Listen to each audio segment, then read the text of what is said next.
We go to this next. Residents of Breidbach in the Buffalo City Metro say their lives have become nightmarish after moving into incomplete homes handed over in February this year. The majority of those houses lack basic services like water, electricity and sanitation, leaving families in a dire situation. Questions mount about oversight from the Eastern Cape Department of Human Settlements, which is now being accused of using a contractor with a history of delays and poor workmanship. Newzroom Afrika's Sipha Kema joins us now from Breidbach. Sipha, good morning. Another community that has been left to their own devices, essentially, around incomplete and substandard housing, and a government department that ostensibly seems to be standing back as well. Share some of their stories with us. Well, that is correct, Iman. Sadly, I mean, this community, what was supposed to be a joyful moment and experience for them after receiving these houses in February has as you mentioned, a nightmare, has become now a nightmare, and that's what they're living in. Now, from what we know and what we've been informed by the community members here is that in February, these houses were handed over by the Department of Human Settlements together with the Buffalo City Metro, as Breidbach falls under the Buffalo City Metro. Now, it seems as though the houses were incomplete, Iman, and we've also gone inside just before, when we arrived here, just before this live crossing.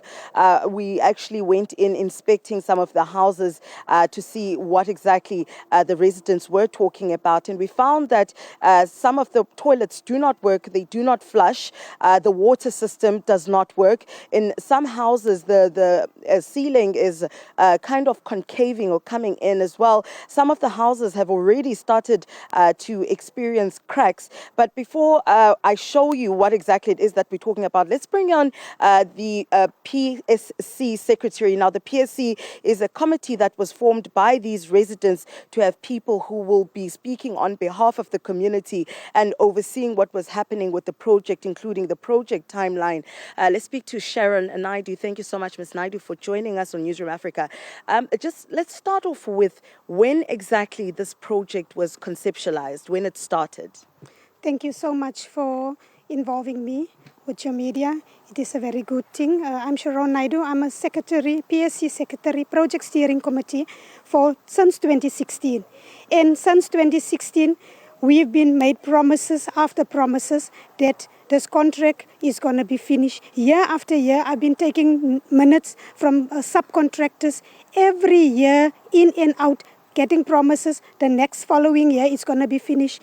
The last promise we've got now, before end of December, all beneficiaries will be in their houses. But at the looks of it now, it's not going to happen. It's all in vain again. Let's talk about the issues with the houses, the substandard work that the residents are complaining about.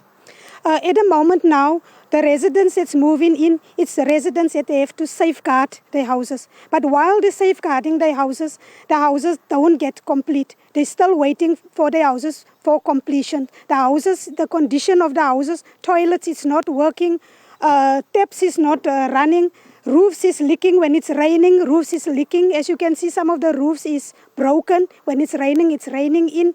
Beneficiaries is still sitting with electricity at zone 1 and zone 2.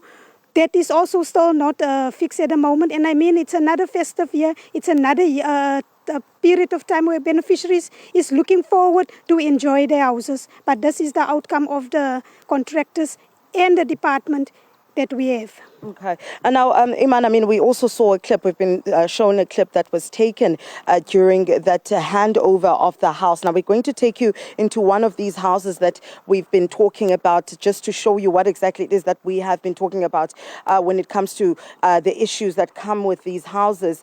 Now, keep in mind, each house has a certain problem. One won't have electricity, one doesn't have a meter box, meaning they're tapping into the next door neighbor's electricity box. Or some of the houses, the toilets don't work, meaning now when they flush, they have to get water from the tap to physically pour it inside inside of the tap so that they could flush. Some of the toilets, like the old gentleman that we're with now, he has an issue with his toilet. He has to close it, or it overflows if it doesn't. He was telling us this is what he has to do.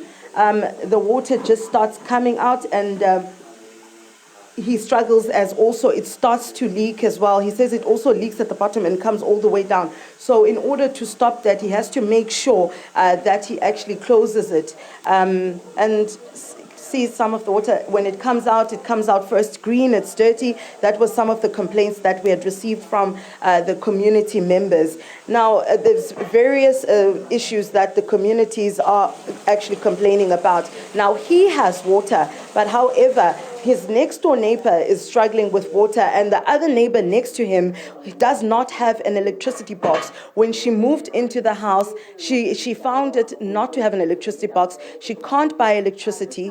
The only way that she can have electricity, she's actually managed to tap in to her next door neighbors and bridge electricity just so that she could have some. But she says she spoke to the contractors, those that she was able to get a hold of, the subcontractors, and they told her that there's nothing that they can do. If there's no electricity box, then they can't do anything about it. But not only that, Iman, we're going to, as we continue with the story, we're going to bring you more stories about what's happening here. Some of these subcontractors are claiming that they haven't been paid for over 5 months. We'll be speaking to some of the workers who are struggling now to return home and have found themselves still trying to complete some of the work that they were told to do, but they still have not been paid. They were told that money will come in October, then November. Now they were told they will be paid on the 22nd of December. And that's what we'll be showing you. We'll be speaking to subcontractors, speaking to those workers as well that say that they haven't been paid,